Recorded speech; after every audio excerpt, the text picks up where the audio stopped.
شمال تأسیس داده شده، استواری فعالیت سیستم انرژتیکی تامین کرده شد.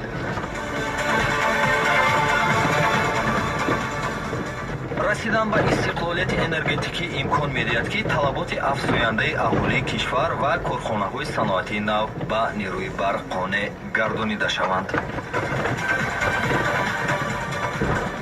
мо ба яке аз ҳадафҳои стратегии раҳоӣ аз бомбасти коммуникатсионӣ ҷиҳати таъмини рафтуомади доимии нақлиёти мусофиркашу буркаш байни минтақаҳои гуногуни кишварамон ва давлатҳои ҳамсоя моил шуда қаламрави сепорчаи Тоҷикистонро танҳо дар замони истиқлолият ба як кишвари воҳид табдил додем ва акнун дар самти табдили Тоҷикистон ба як кишвари транзитӣ корҳо идома хоҳанд ёфт.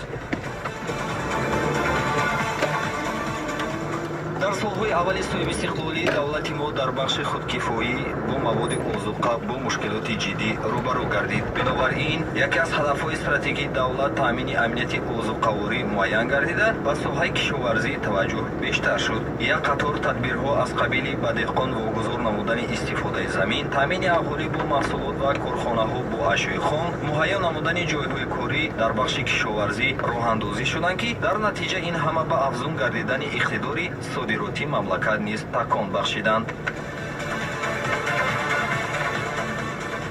ҳамасола бо рушди соҳаҳои иқтисодӣ буҷа низ ғанӣ гардида истодааст. ҳаҷми умумии даромади буҷети давлатӣ дар соли 2018 зиёда аз 21 миллиард сомонӣ буда, ин навбат ба соли гузашта қариб 1,5 миллиард сомонӣ зиёд мебошад. Коршиносон мегӯянд ки ислоҳотҳои нав дар соҳаи молияи давлатӣ дар айни татбиқ буда, аз соли 2007 низоми буҷетикунонӣ тағйир ёфта, дар сатҳи ҷумҳуриявӣ ва маҳаллӣ аллакай чанд зинаҳои татбиқи барномаи миёнамоҳлати хароҷоти давлатӣ дар самти татбиқи идоракунии молияи давлатӣ амалӣ мешаванд. Абдураҳмон Наҷмиддинзода, коршинос оид ба масоили идоракунии молиявии давлатӣ дар мавриди буҷетикунонии барномавӣ аз амалигардонии механизмҳои нави молиявии давлатӣ хушбин аст. дар доираи буҷетикунонии миёнамолат механизми нави буҷетикунонӣ, яъне буҷетикунонии барномавиро мо имрӯз татбиқ кардем дар ҷумҳурии Тоҷикистон. гарчанде ки аз нуқтаи назари татбиқшавӣ соли 2018 буҷети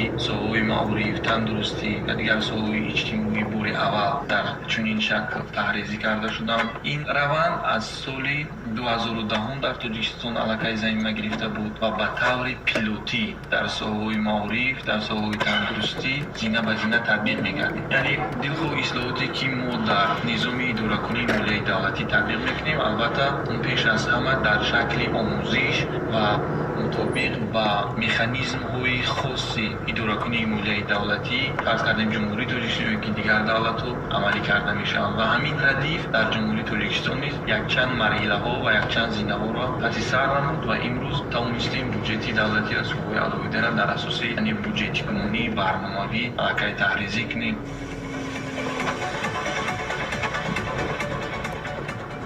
давлат ба маблағгузории соҳаҳои иҷтимоӣ аҳамияти махсус медиҳад. Инчунин сиёсати стратегии андозбандӣ ва андозситонӣ ба самти фароҳам